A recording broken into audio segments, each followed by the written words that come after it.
EPS pensioners ने चुनाव आयोग की लिखी चिट्ठी, कहा वोट नहीं डालेंगे। ईपीएस 95 राष्ट्रीय संघर्ष समिति से जुड़े पेंशनरों ने लोकसभा चुनाव बहिष्कार की चेतावनी दी है।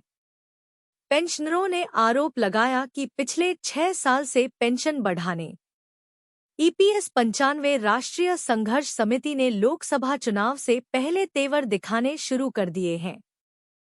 पेंशनर्स का आरोप लगाया कि पिछले 6 साल से पेंशन बढ़ाने की मांग कर रहे हैं, लेकिन अभी तक आश्वासन देने के सिवाय कोई कार्यवाही नहीं हुई।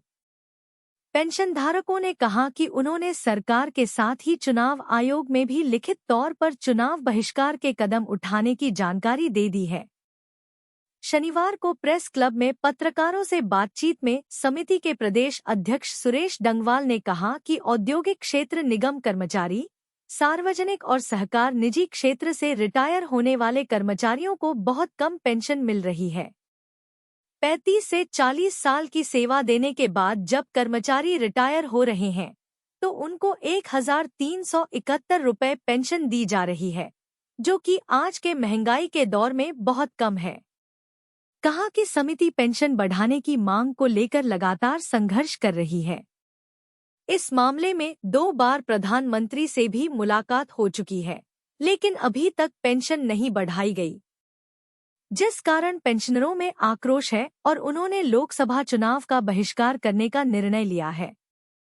इसकी मुख्य चुनाव आयुक्त, प्रधानमंत्री और श्रम मंत्री को भी दी गई। इस मौके पर प्रांतीय सचिव बीएस रावत, कार्यकारी अध्यक्ष टीएस बिष्ट, सुभाष शाह, दिनेश गुसाई, बलबीर सिंह रावत, संजीव डोभाल, मोहित कपिल, विजेंद्र रावत, नरेंद्र त्यागी, त्रिलोकीराम शर्मा, दिवाकर शाही, शैलेश शर्मा आदि मौजूद रहे।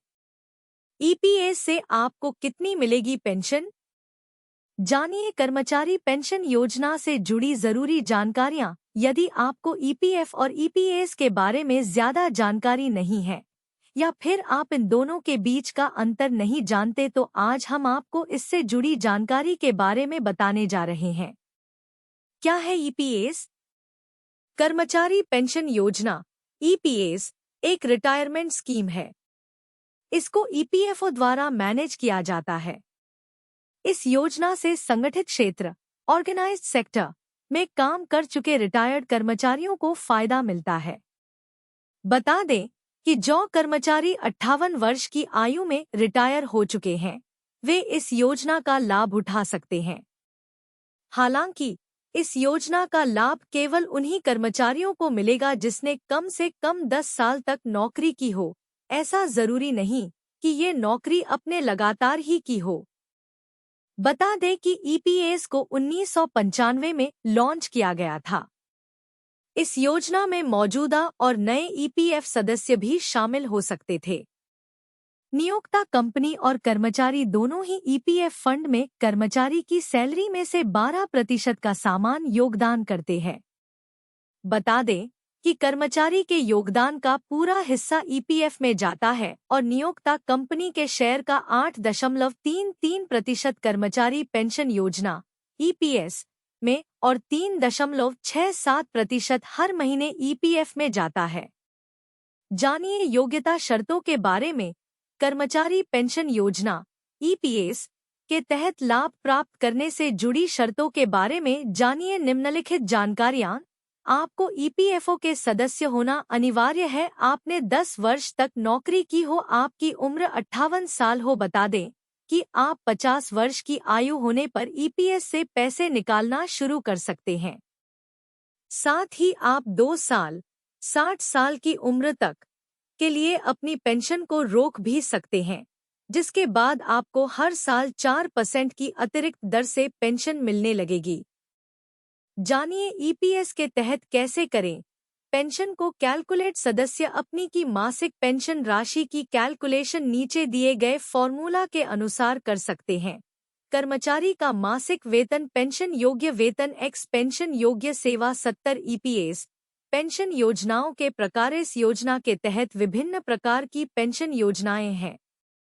नीचे दी गई पेंशन के प्रकारों से ईपीएफ ग्राहक के परिवार के सदस्य को आय प्रदान की सुविधा मिलती है। 1. विधवा पेंशन, ईपीएस विडो पेंशन, विधवा पेंशन या वृद्धा पेंशन, ईपीएस विडो पेंशन, योग्य सदस्य की विधवा स्त्री के लिए प्रदान की जाती है। बता दें कि विधवा की मृत्यु या उसके पुनर्विवाह तक इस पेंशन से मिलने वाली राशि का लाभ ले सकती हैं। मासिक वृद्धा पेंशन राशि ईपीएस 1995 की टेबल पर निर्भर करती है। बता दें कि न्यूनतम पेंशन राशि बढ़ाकर 1000 रु कर दी गई है। साथ ही मासिक पेंशन योग्य सैलरी को 15,000 रु तक बढ़ा दिया गया है। 2. अनाथ पेंशन, सदस्य की मृत्यु होने पर और उसकी कोई जीवित विधवा नहीं होने पर उसके बच्चे को मासिक विधवा पेंशन के मूल्य की 75% राशि मासिक अनाथ पेंशन ईपीएस ऑर्फन पेंशन के रूप में दी जाती है। यह सुविधा बड़े से छोटे क्रम में 2 जीवित बच्चों के लिए ही होगा। 3. बाल पेंशन, सदस्य की मृत्यु हो जाने पर परिवार में जीवित बच्चों के लिए मासिक बाल पेंशन ईपीएस चाइल्ड पेंशन दी जाती है। इस पेंशन को बच्चे के 25 वर्ष तक पूरे होने तक दिया जाता है। ऐसे करें अपने ईपीएस अकाउंट का बैलेंस चेक। सदस्य अपने ईपीएस खाते का बैलेंस ईपीएफ पासबुक के जरिए जान सकते हैं।